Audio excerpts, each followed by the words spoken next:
And we are back. We are the Coalition, loud and proud, outrage porn-free, civilly disobedient media, broadcasting live in the bunker with my fellow co-workers Spiro Agnew and Dick Cheney. In the city that never sleeps, Providence, Rhode Island, the naked city, the city of 1,000 stories. We've already told a few tonight, much more to come. Facebook.com/The Coalition Radio. On the mighty Twitter at Coalition_radio.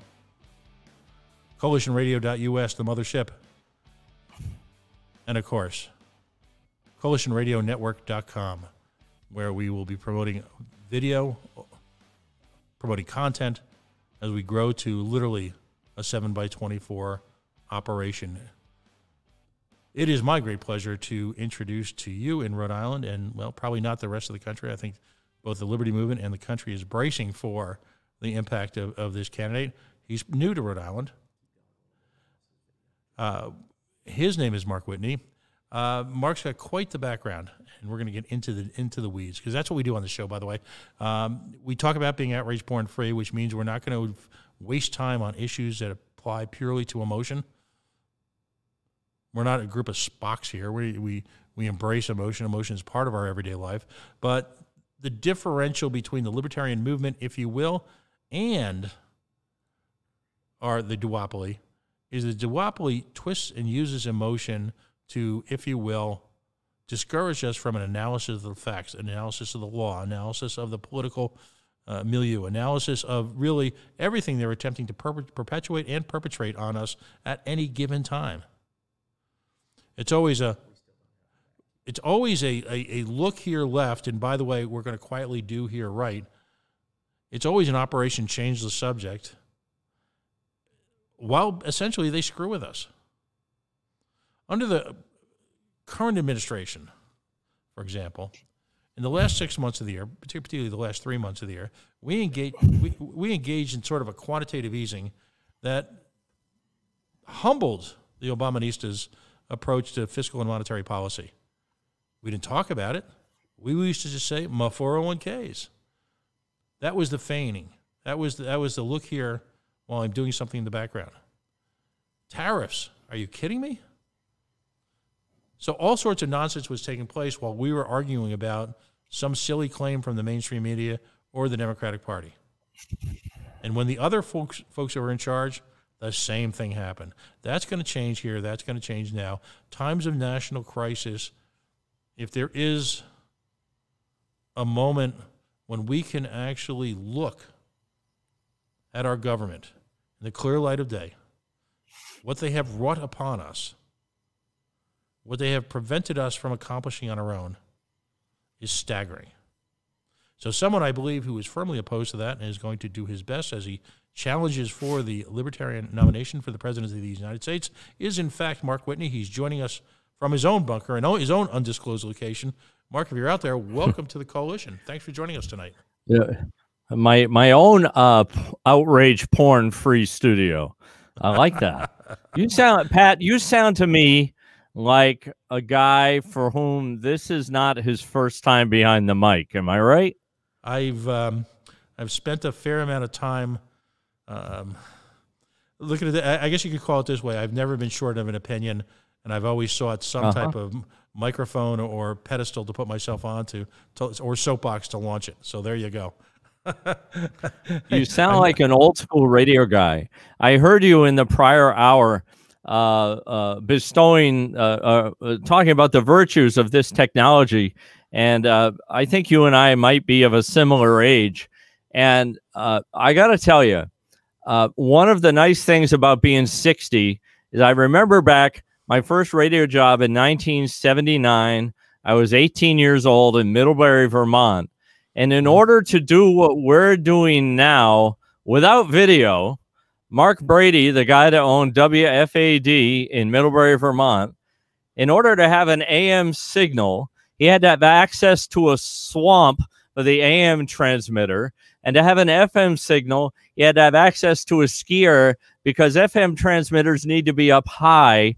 And because it's Vermont, that means you have to have access to engineers with FCC Class 1 licenses who can ride a snowmobile to the top of the skier in the winter to defrost the transmitter.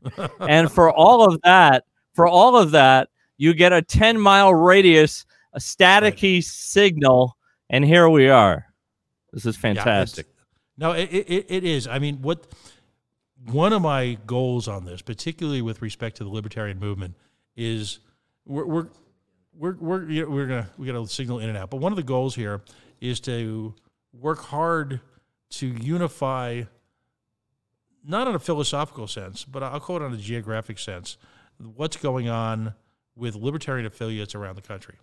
We're going to be starting at some point later on this week a collaboration with the Libertarian Party in promoting candidates from, in our first instance, from Indiana and Washington State, that is, Mr. Rainwater, and you know, it's the point being, number one, to give them an opportunity to bring themselves personally out to libertarians everywhere, small government advocates everywhere, as well as the people in their state, but also to give them a platform to discuss bigger pictures issues.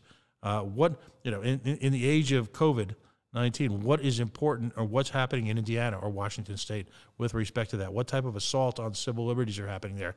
And then there's the lunch pail issues that are going to still be with us after this election, you know, there's actually after this crisis in the run-up to the next election. What are those lunch pail issues? Sales tax, regular tax, restrictions on industry, labor issues, state deficits, mission creep, schools. Those are issues that affect every American. Well, quite honestly, they affect everyone everywhere. So the beauty of this technology is we're going to try and create sort of a mosaic of libertarians around the country whose sole focus is to introduce liberty into every one of those issues. Not just have conversations about wonderful people like Mises or Rothbard, great subjects, great areas of conversation, but in ways incorporating what we learn from a Murray Rothbard, all right, and what we can take to them. We got Mark back. The connection is a little tricky. And again, we're figuring this technology out. We're going to have Mark on multiple times in the run up to, well, I don't know if it's going to be Texas in the run up to Austin. Don't know. Everything is on the run up to whatever. I'll be here. The run up to wherever, however, whatever. I have great. Right now, it's a little bit like right now like to put it in a stand-up comedy analogy. If I'm in a little theater with 100 people, right now it feels like Wednesday night and there's 20 people in the room and they're kind of scattered out, and it's very hard to connect because people are very distracted, rightfully so, by what has become this new normal. There's a lot of economic stress. People are locked up in the house with their family and pets, which is fine for a weekend. But, you know, that's about, I remember when David Letterman left The Late Show, about a year later, he got a show on Netflix, and he said, next time you retire to spend more time with the family, check with the family first. No, their cabin fever is alive and well here in America. We've been flat out because of getting this up and running, but wow, families are being reacquainted with themselves, and I think I would love to understand what's going through your typical doggo's mind as they celebrate this overwhelming, you know, presence of family after being left alone. Yeah, and I'm wondering what's going to happen when this is all done. Well, you're going to have puppies with separation anxiety all over the country because right now they're the stars. But well, you know, my wife and I have been together since 1981, so we haven't been within 6 feet of each other in years, you know. That's great stuff. So let's go. I got a million of them. I'll be here all weekend, you know. Listen, we'll go as late as, you know what the other part of this is? We can go as late as we want to, you know. Oh, Jesus God. These poor people listening. So let's start from the beginning. Tell us, you know, I think folks know a little bit about your backstory. You know, you've been a presence, to your credit, at conventions all over the country. Right. You know, you were in Reno at the last LNC meeting, to your credit. You know, getting a hands-on experience with, you know, some of the machinations that go on behind and actually making this party move. But give us from the start. Let's just consider that people listening to the show now or in the near future may not have heard of you before. How did you what was that libertarian moment? And you started out as an entrepreneur at a very young age. When did this all start to come together for you? Oh, we got an in and out signal here. Yikes. We lost you again. Well, folks, this is the joys of live independent media. Trying to figure out how to get one plug into the other. Folks, if you're just joining us right now, we're on a little bit of a hiatus in our conversation. Mark Whitney is the candidate for the Libertarian presidential nomination. While we wait to get a signal back, we will just kind of keep vamping. In my prior half-hour segment, we talked about some of the issues Mark raised. In fact, the issues surrounding this new notion that we are not a nation of states, but in fact our states are independent, sovereign entities unto themselves. And despite the insistence of our Constitution that folks have free travel across borders, Gina Raimondo, the governor of the great state of Rhode Island and Providence Plantations, the full and legal name of the state of Rhode Island, has decided that she's going to install checkpoints. Now, in this stunning video we just played in our last session, and we'll put it up on our website, we've got an organization here in Rhode Island called the Rhode Island Accountability Project. And imagine, if you will, you had a group of folks, liberty-minded, dedicated strictly to monitoring, archiving, and placing into an accessible, easily user-accessible database the issues arising from police power from municipalities around the state.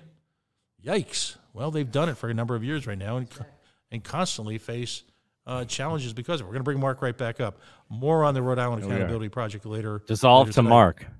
All right, yeah. So, Mark, you're back. I guess we're having a little bit of issues. You're dropping out occasionally. We'll get through this. That's okay. Give us, if you will, your background and how you became an advocate for liberty. Well, I actually first heard the word libertarian in 1982. I was working in Boston with a young Bill O'Reilly, who was kind of a douchebag then, knew what he wanted to be at a young age. And I was working on TV in the third floor and working in tech and production, did some directing.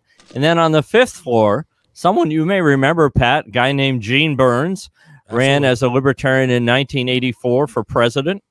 And Gene he was openly libertarian. He hosted a 3-hour radio show every day in Boston, #1 rated show.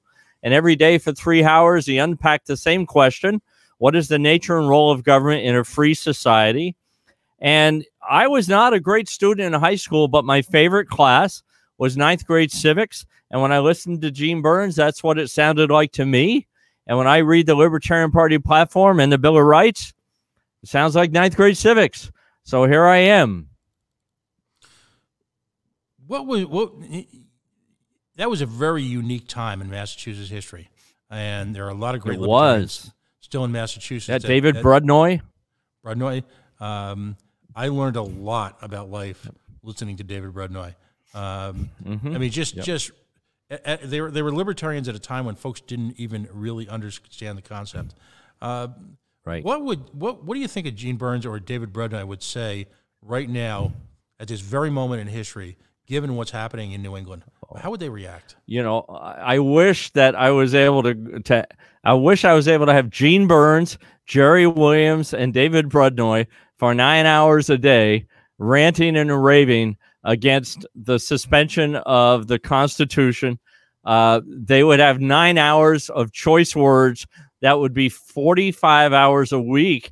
And that was normal life in the 80s, not just in Boston, but also in New York, Chicago, other major markets, localized talk radio before it became syndicated and taken over by Limbaugh and Hannity.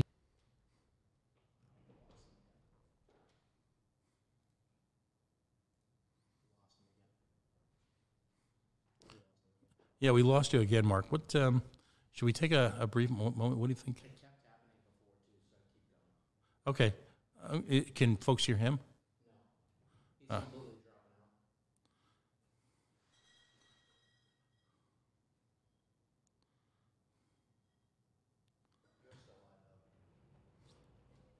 Folks, we're back live. I'm wondering, what do you think the strategy should be here? I'd say keep going with it. The way it was going back and forth was working well. Okay, so we're gonna try and get Mark back in here. I'm not quite sure what's going on. I mean, nationally, I know that the internet is under more pressure, perhaps, than its history. I think all of us have assumed that this was going to be some sort of resilient,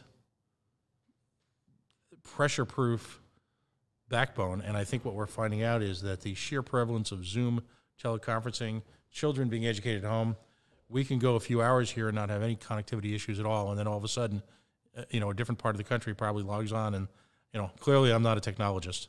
I'm not going to pretend to be an engineer, but the spottiness of the net where it slows down, you see firsthand when you run a operation like this.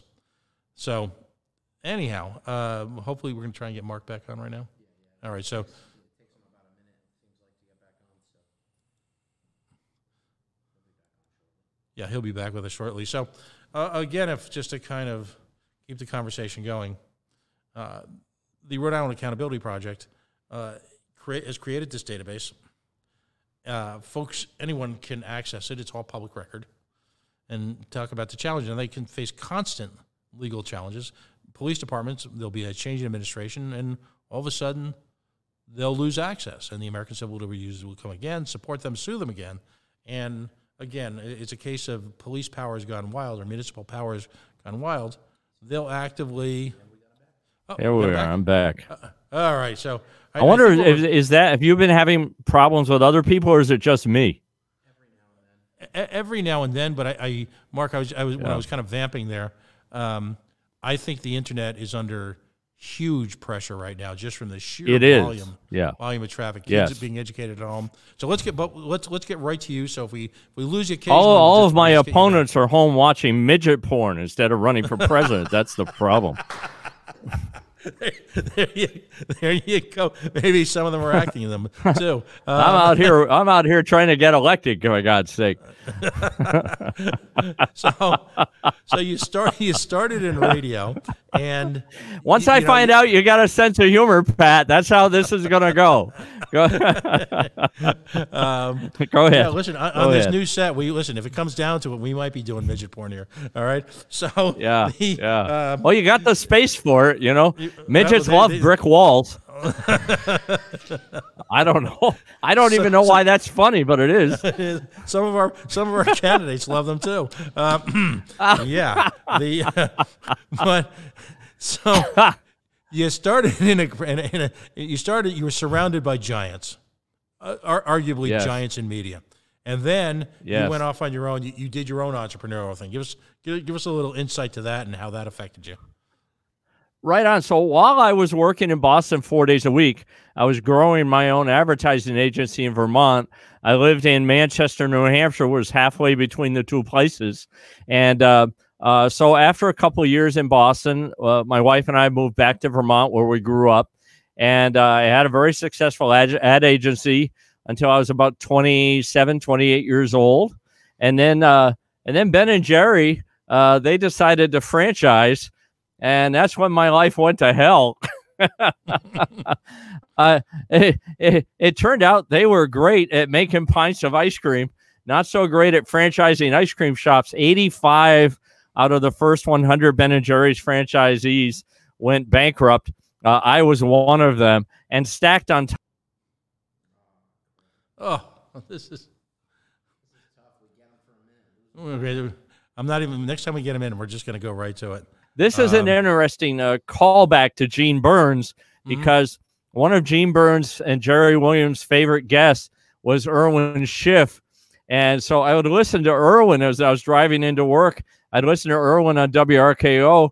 And Irwin, and I'm 22, mind you, and I got a business I'm just starting. And Irwin said, you don't have to pay your income tax.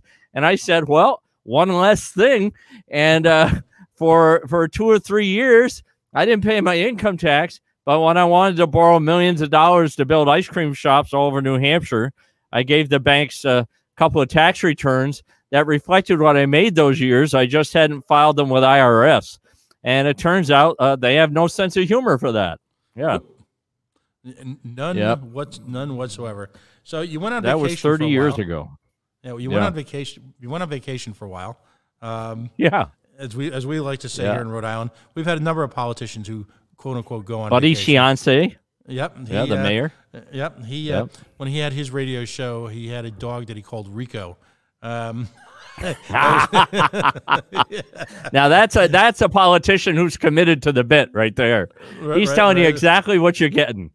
Right. Buddy Cianci, by the way, he was indicted on something like 29 or 39 charges, found not guilty on all of them except running a criminal enterprise. Now, what's the legal logic, and I know you've got a business involved in the law, in convicting someone on running a legal criminal enterprise, illegal, and yet you didn't convict him on any of the things involved in the alleged criminal enterprise?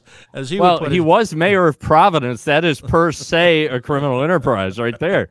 So. Right, exactly. So, you went away for a while. Now you came back. You started a legal services network. Tell us a little bit about that.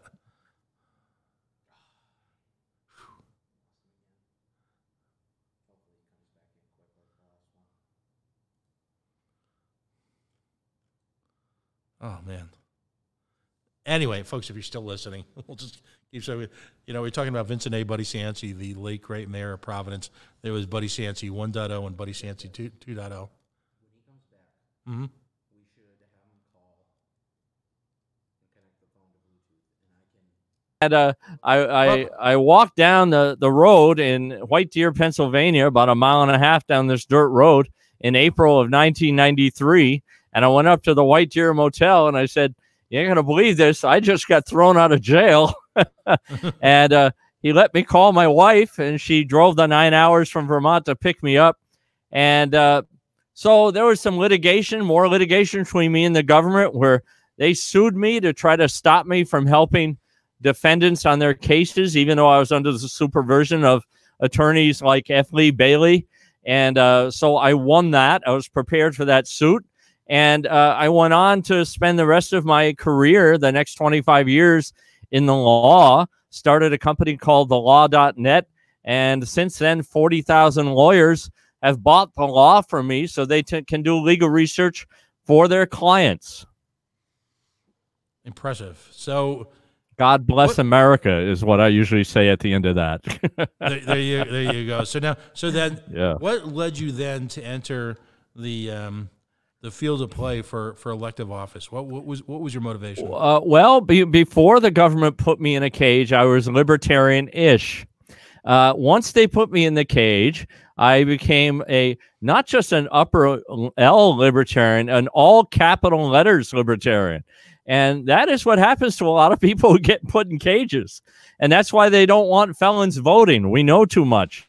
So immediately after I secured my order for release, I ran for office as a libertarian in Vermont and got 50% more votes in my county Senate race than Harry Brown received from the entire state. What was the message that sent you? What was I'm sorry, say that again. What message did that send you? What did you take away from that? What do you want? What should we do? We should have him call in. Okay. We should have him call in to your phone. Okay. And we'll just pair by Bluetooth. Give him your phone number. Don't give it to him over the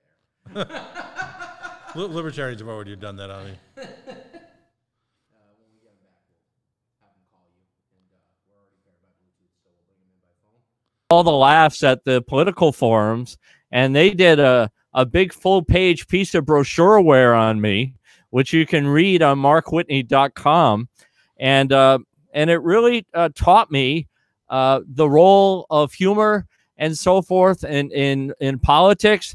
And the local paper, the Valley News in Hanover, New Hampshire, near Dartmouth College, they said, while we wouldn't endorse Whitney, we would travel to see him perform. And so I thought for a libertarian on the campus of Dartmouth College, that's about as close as an endorsement as you're going to get. No, absolutely. One of the things we're going to do, by the way, is if we lose you again, we've been losing you every couple minutes. I'm going to get you a phone number that that you can dial in, and we can kind of Okay. do a That sounds workaround fine. around the web. Okay. So if what's the best way to get that to him? Text the let's see. Email the phone number to mark@markwhitney.com. Okay. And let me just grab my phone. Yeah, thank you.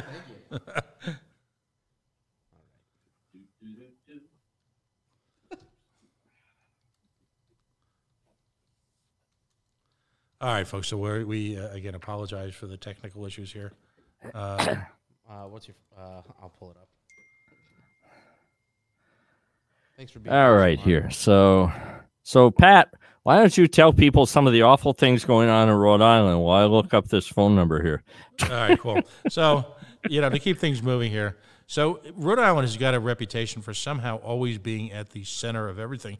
If you ever watched the movie Forrest Gump, one of the underlying themes with its protagonist, Forrest Gump, always seemed to be in the center of history, whether it be, playing ping pong for the United States and versus China versus being at Hurricane, I believe it was Camille, and being in Vietnam and meeting then President Johnson, and on and on and on and on. Rhode Island, Forrest Gump-like, manages to find itself at the center of everything, which is astonishing given that the fact that the state is about 44 miles tall. Just sent that your way, Mark. It has no reason whatsoever to exist anywhere other than people's nightmares. We are the bluest state in America. We are tied with Vermont. That is so funny. We are tied with Vermont for, I believe, giving the Mr. Obama his highest plurality. We are a socialist failed city-state. What I mean by that is that despite us being actually up until about 2 weeks ago in the greatest economic boom, and I use the coalition air quotes when I say that Rhode Island was still facing a $200 million structural deficit for a state that had, with less than 1 million people, that has, are you ready for this, a budget slightly in excess of $10 billion. One of the highest effective tax rates in the nation. And we, a few years ago, essentially reached a tipping point where there are some folks who can statistically prove that more than half of the state draws succor, if you will, if I could use the biblical term, draws sustenance from the state. And what I mean by that is folks who receive transfer payments, a variety of welfare forms from the state. Then you've got a highly bureaucratic. Okay, Here we are. put this on Bluetooth. All right, Mark. So what we're going to do is if we ever lose you, you don't have to hold your phone up to your ear. You can keep your phone down on your podium. If we ever lose you, what we'll do is we'll just bring up the audio from the phone so we can still hear you. Okay? Okay, good enough. Awesome. Right, so go ahead and do a test for me. Okay. Check. Here we are. Great. Perfect. Okay. So what do I So do? we got redundant audio now. Excellent. Excellent. So anyway, Rhode Island is a failed petri dish of a government. We've got municipal pension plans whose funding is, or I should say funding rate, if you will, is less than 25%. Providence, Rhode Island has arguably the worst funded pension system of any city of literally any size in America. And this was all during the greatest economy ever. Recently, our school systems in Providence were visited by the Johns Hopkins University. Our school systems are so bad that the Wall Street Journal and the New York Times did an editorial, not an op-ed, but actually did an editorial about how bad they were. Members of the Johns Hopkins University research team who did a visit, if you will, one of them actually broke it down in tears during the visit as to the physical condition of our schools. We are, in effect, the before picture of a libertarian fitness ad. There is nothing that's run well here. The third largest source of revenue for the state's budget is, in fact, the now closed casinos. This state will actually have the potential to test the constitutional boundaries of a municipal bankruptcy at a state level, which constitutionally cannot happen, but may have to at some level because they are, at this point, so broke that in order to meet payroll, and this is not hype, this is not conspiracy theory, actually in a newspaper, the Providence Journal, reported that just this past week they had to go to short-term and money market funds to borrow $300 million to stay afloat. We are 2 weeks into this crisis, and they are already broke. For the love of God, you as a libertarian... I'm sorry, go ahead, bud. Are they accepting offers? I'd like to make an offer on Rhode Island. They have nice beaches. and listen, there are more ways, and regardless of what the members of the Nevada chapter of the Libertarian Party say, there are more ways to sin in Rhode Island than any other state or any other place in the country. And in the sheer variety of sins that can take place here. So we are, if you are a fan of a certain Jimmy Stewart movie, we are Potterville. We are a broken down socialistic state who cannot educate our children, cannot keep our people safe, cannot pay my roads, and yet has the highest effective tax rate, or one of the highest effective tax rates in the nation. So what say you as a libertarian president? I mean, what do you say to folks like that? How do you get them off the Kool-Aid and get them to understand just how bad things are? I'd like to get 10 of my friends together and take Rhode Island off your hands. I mean, that's really that's the opportunity I see here. You know, one of the things I've noticed, Pat, to be honest with you, every state I go to, at every state convention, somebody gets up who is running as a libertarian candidate for Senate or House or governor in that state, and they say, God damn it, this is the most corrupt state in this country. We have the most corrupt legislature, the most corrupt governors, the most corrupt mayors, and you know what? They're all right. They're all right. It's stunning to watch, but we are that canary in the coal mine. So the challenge, of course, is that the executive branch, as the president, has a certain amount of power, more power this week possibly than they did 2 weeks ago. But what are when you look at the litter of states and like cities like Providence and states like Rhode Island, what do you suggest to people coming from the executive branch of the presidency to right that ship? What are some of the steps you'll take, and what are your beliefs? Did you say that Rhode Island cannot file bankruptcy? Is that true? Well, I mean, my understanding, and I'm not an expert, I literally play one on the radio, is that states constitutionally are prevented from filing for bankruptcy. So Providence as a city can file. They will probably have to. And understand, when we're talking about 25 to 28% funding rates or less, that was before the market collapse of the last 2 weeks. We haven't yet to hear what percentage the pension funds or something called OPED, which relies on healthcare issues. We don't know what the new numbers are, how bad they are. So yeah, I mean, the state can't go bankrupt, the city can. That's interesting to me, and I'm going to do some research on that tonight when I'm sitting home in bed. I was not aware that states couldn't file bankruptcy. I always assumed that as political subdivisions of the United States of America, that states. I know that we've seen some municipalities that are governed by mayors file for bankruptcy from time to time, and so that's something I want to look into. But just as a general rule, okay, what happened to me is we have something that runs throughout the culture of our country, of our nation, and it's not just the government. It has to do, there's something called money abuse. And this is something that I came up with as a result of my own personal behavior in my 20s. I was one of these people who was raised in a family that said, boy, you can do anything you want. You can be anybody you want in the United States. But there was never this other side of the responsibility that comes with it. So our entire culture and the people that set the example on this are the government. Our entire culture is defined by spending money you don't have to buy things you don't need. If we put an end to that, literally our entire system would fall apart. It's true for the federal government. It's true for state governments. It's true for the city here in San Diego that has billions in unfunded pension obligations. And then it is also true within families. So as a result of what happened to me in my 20s as an entrepreneur, fiscal responsibility became the thing that defined the culture of my family. So when I am running for president, I tell that story to assure libertarians who are concerned about the fact that the United States costs $400 a week per household to operate and only collects half that amount. And I say get rid of the borrowing and then take that $200 and cut it in half. So as the nominee, I want to communicate a message of $100 a week per household to fund the federal government, and you come up with whatever government you can within that number.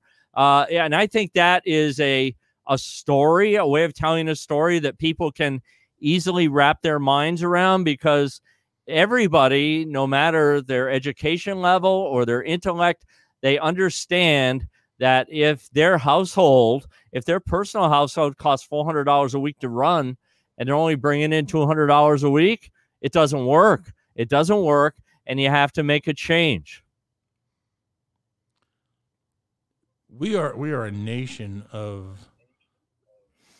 There's a list of taxes that we're subject to. That I guess the term would be voluminous. Untold number of taxes, fees, tariffs. A litany. A litany. Thank you. Drop the litany card. That's good. I don't think we use a litany card since we moved to our new home. $5 word right there. What are the first ones that you get rid of? How do you restructure? And we're being obviously aspirational. Thank you. You know, this is let's call this the fantasy world of Mark and Pat.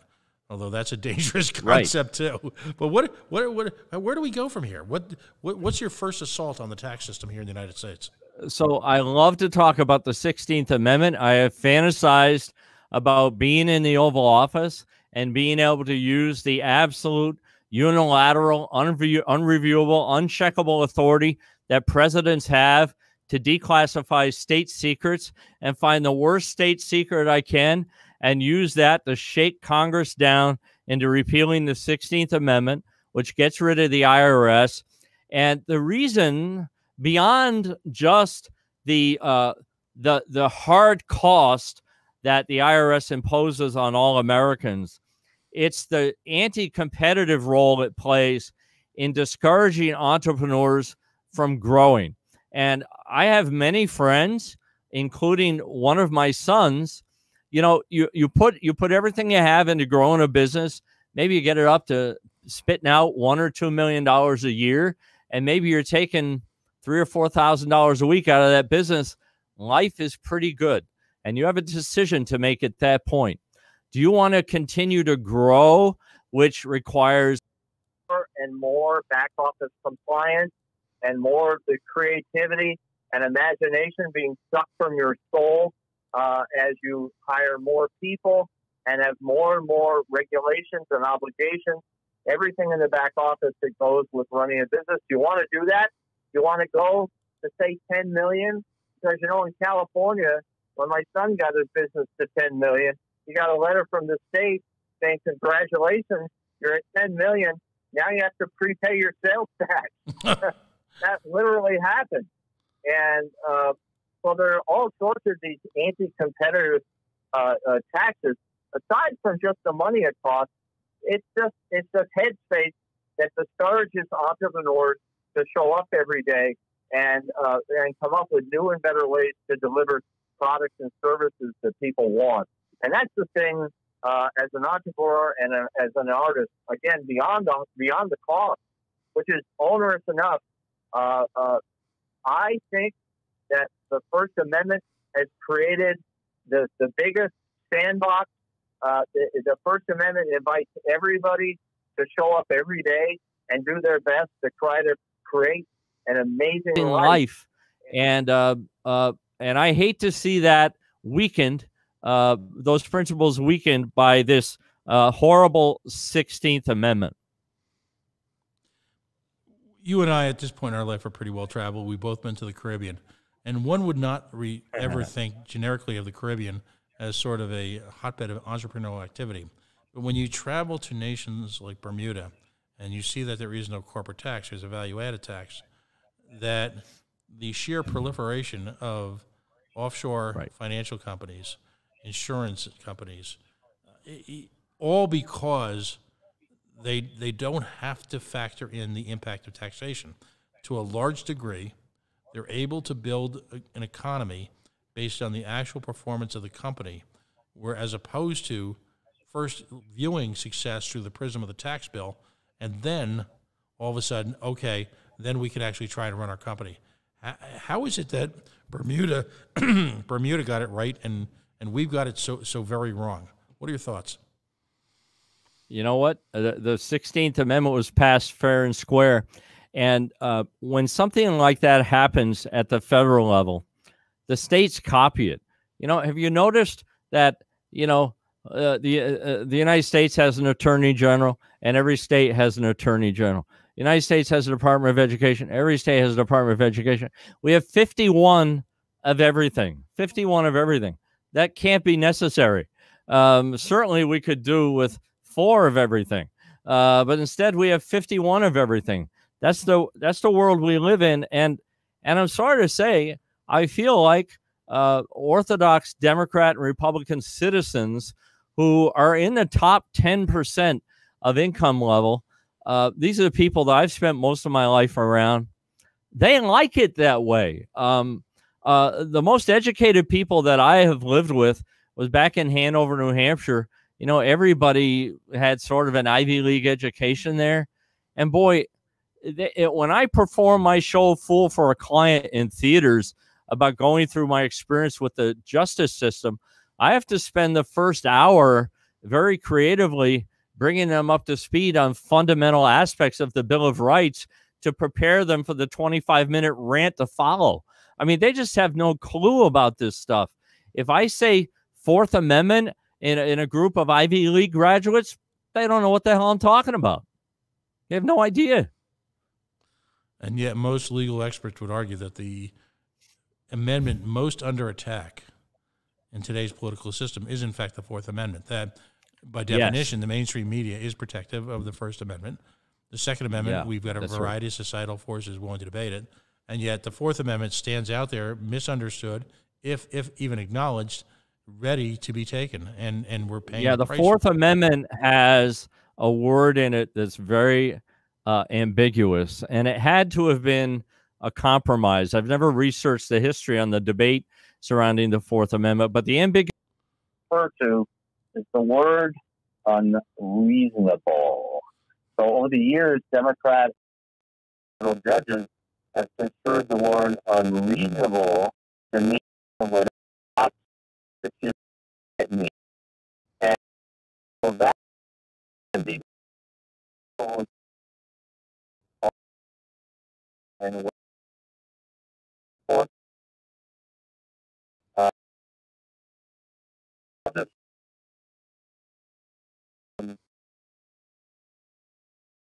and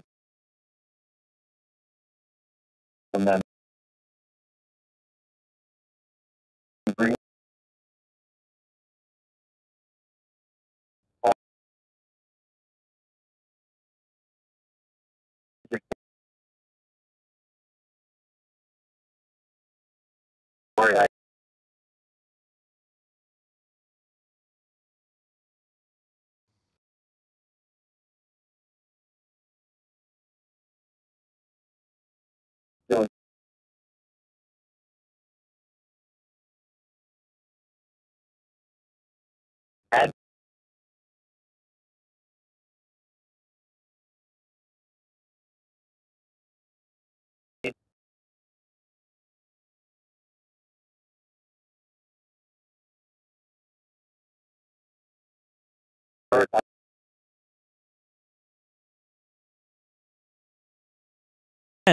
you spin ahead to the mid-2000s when Snowden did what he did and proved that the government is breaking into every one of our filing cabinets.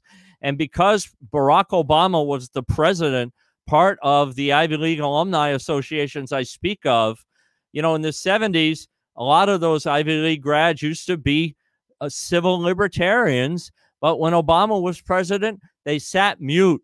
They said nothing. If they did speak, it was to condemn Ed Snowden. And that's stunning because when you think about a significant part of the mainstream media, the elite of the mainstream media, became journalists in the aftermath of Bernstein and Woodward. Yes. Bernstein and They were the model. Mm-hmm. Yep. And the Washington Post was a reflection both in his exposure or his willingness to publish Pentagon papers, as well as the willingness then subsequently to take to the American public over the objections of the political elite the Watergate investigation. The notion that these folks would so blindly turn another eye towards a political hero is breathtaking. This took place in less than a generation. It's absolutely unbelievable. The same happened when Obama woke up one day and decided to unilaterally start dropping thousands of missiles fired from flying robots in the Libyan civil war with no authorization from Congress, no budget. And I was the only citizen to sue him, and I learned that I should do that from people like Gene Burns and David Brudnoy and Woodard and Bernstein. That's where my learning comes from. And now, I'm running for president as a libertarian. And on the other extreme, I have opponents who are gaining traction based on the thesis that the United States of America should be dissolved, and that the power tools we have as citizens to do what Ed Snowden did should be completely repealed and wiped from the books. Well, let me just say, not on my watch is that going to happen. Never. Let's segue into war, since you just so eloquently did. We've got successive administrations, both Democratic and Republican, which have rendered the War Powers Act completely. Mm-hmm. We've got, SDMNs, how it feels to have the liberty thrown into it. What's your take on war and the presence of American forces around the world? The federal legislature, specifically under the leadership of Mitch McConnell,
innocent citizens or subjects or whatever they are under that governmental instrumentality.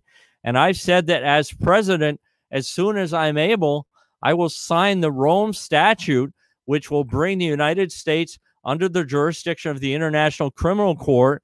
And what that precept of international law has in common with the Libertarian Party is the principle of non-aggression. International law fits on a postcard. And the first principle of international law is you never attack a nation that has not attacked you. You don't be the one who starts it, which so comports with libertarianism, where we're not pacifists. We believe in the Second Amendment. We believe in self-defense. So as president, if missiles are coming inbound toward Providence, of course, those will be intercepted.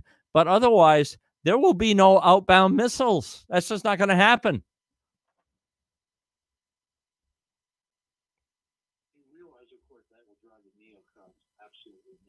Well, that's a feature, not a bug. And neocons, by the way, are Democrats and Republicans. I mean, you can't find any light. The bipartisanship is alive and well when it becomes to propping up the risk management industrial complex. And the real story of Edward Snowden is not that they were mining our data. The real story of Edward Snowden is that a high school graduate, Edward Snowden, was able to walk out the door as a working for a contractor, not even a government employee, able to walk out the door with all those state secrets, and he exposed the intelligence community for being a complete fraud, for being completely incompetent, because he was able to walk out the door with all that stuff. If you can't lock down your own data and you're the intelligence community, well, you're not very good at your job, are you?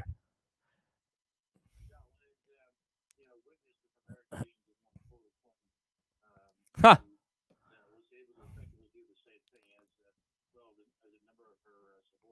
Yep.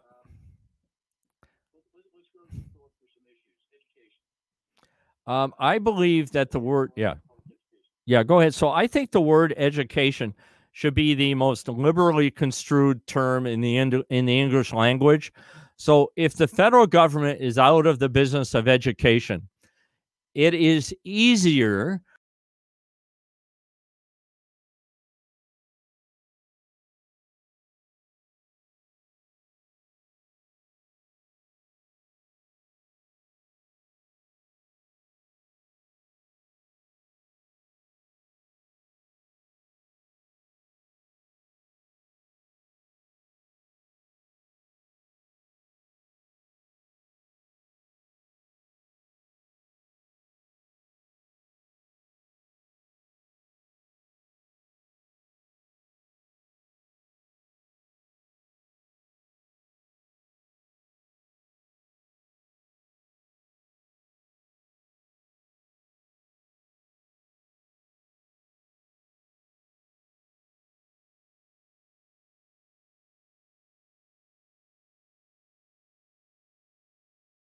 parent of an autistic son, I can tell you that my concern was for my son, and it was quite onerous during the years that he was homeschooled, having to comply with the state regulations as if I was a local elementary school, while also making sure that his needs were met as somebody who was sort of a gifted underachiever and needed to have some things tailor-made so that he could grow up to have a $15 million Amazon fulfillment center, which is what he has today.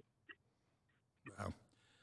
One thing I'm curious to your reaction to this, but as someone who's married to a teacher, what I've always found curious is how teachers have been segregated, if you will, from the concept of personal profit, which is interesting because most people will say, well, teachers' unions are pretty aggressive in terms of getting paid. What I mean is rewarding folks who are successful, who are good at their jobs, who have higher skill levels. You know, in just about every aspect of business life, there is a recruiting element out there that will work devilishly hard to separate you from your CFO or your highly accomplished accountant / editor / engineer / whatever that title will be, and move them, he or her, onto a much more rewarding career track. And I mean financially. Yet, in the role in teaching, I've often said to public school teachers, how come other schools aren't recruiting you a way to take you to other people, offering you the money, offering you the perks, you know, why doesn't that exist? And what do we have to do as libertarians to make the notion of personal success and, as a result, personal wealth attractive again? Because it seems like a lot of folks have forgotten about that. Yeah, you know, that's interesting because when you get to a certain income level, you know, you get to $125,000, $150,000 a year, people get real quiet about what they're earning. And there is this, there's sort of this threshold level around $1 million or $2 million of net worth where you've got enough to kind of run out the rest of your life and be really comfortable, but you're still scared enough where if you're like Felicity Huffman, you want to bribe your kid who's not too sharp into a really fancy college. Yeah, my dad was also a public school teacher, and I remember in the early 70s, I think I was making $2.50 mowing lawns, which was a lot then. But my dad was only making like $3 an hour, and it seems to me that the profession of teaching young people has the potential to be as rewarding as being a doctor, a lawyer, or an attorney. It's a human service. And at its highest level, you really are molding and having the opportunity to inspire people in ways that are going to impact them for their entire lives. I mean, the two teachers that had the most impact on my life was a guy named Gene Childers, who I started taking guitar lessons from in the 4th grade, and learned many instruments from him throughout the time I was a senior in high school. And my theater arts teacher, Dexter Reynolds. And all the high school plays from the time I was in the 9th grade. That's why I built a lot of my confidence at a young age to get up on my feet and run my mouth like I'm doing here today. And then my woodshop teacher, Paul Ashley, who, you know, I made the dining room table and the grandfather clock and a lot of furniture for my house. We didn't have a lot of money. And it would be amazing in a more free market approach to education to see the people who are now becoming radiologists or neurologists or corporate attorneys going into the profession of devoting 10 or 12 years of their lives, spending it with young people between the ages of 4 and 18, and how different the world would be if that were our reality. And the only reason it's not our reality is because once government assigns an official definition to a word, it limits it. This is education, right? This is education. And that's why, you know, my hair would stand on end when I listened to Bernie Sanders wanting to institutionalize the concept of college, which has not modernized. I mean, college is still 1975. It hasn't modernized and taken advantage of the efficiencies of distribution and technology. And Sanders wants to cement that by making all college free, thereby keeping it exactly the same as it was in 1975 and guaranteeing that it doesn't change for another 50 years. And the only people that works for are the people who are currently, you know, making a lot of money running colleges and living off of usurious student loans that are propped up by a law that says you can't discharge them. Oh, so many layers here. We could go on all night, you know? No, I hear you. We've only got a couple minutes left, and we're going to have you on again because, again, we'll work in the background, you and I, in terms of firming up the technology. I think what's happened is we've kind of bounced back and forth between Bluetooth, and Joel was able to jerry-rig a solution to that. You know, it's still a good workout. Even if nobody's listening to us, it's always a good opportunity for me to work out and have conversations with people like Pat Ford. It makes me better. Well, you get the nomination, you move forward to the election. You know, it's in quite dispute about who or what or where is going to be running in the Democratic Party. There, you know, it was almost guaranteed up until a couple of days ago, I think, that Uncle Joe was going to be the presidential nominee. Now the rumor mills are alive with a Cuomo ascendancy. Right. Number one line of attack, if you will, if you're going against a Governor Cuomo and you're going against Trump. What are the issues you're going to take right to them?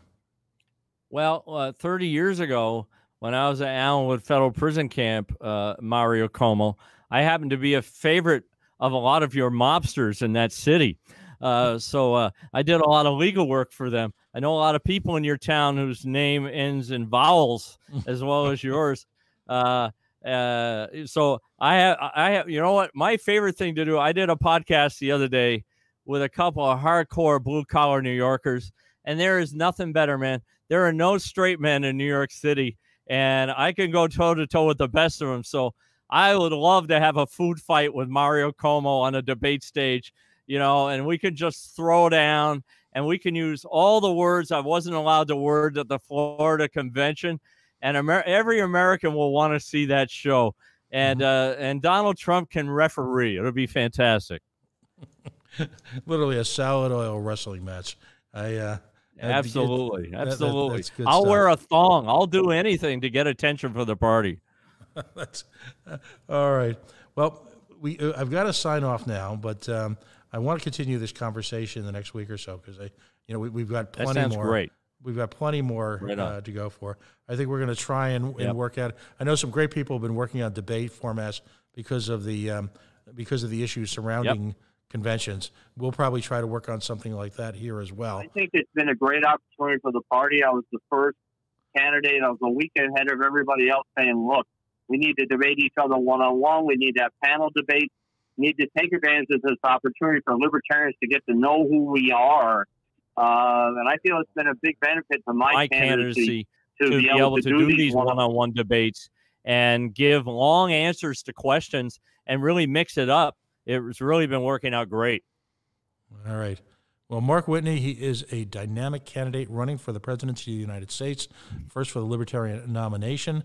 We're not sure how that scrum is going to finally take place, given what's happening in the country at large.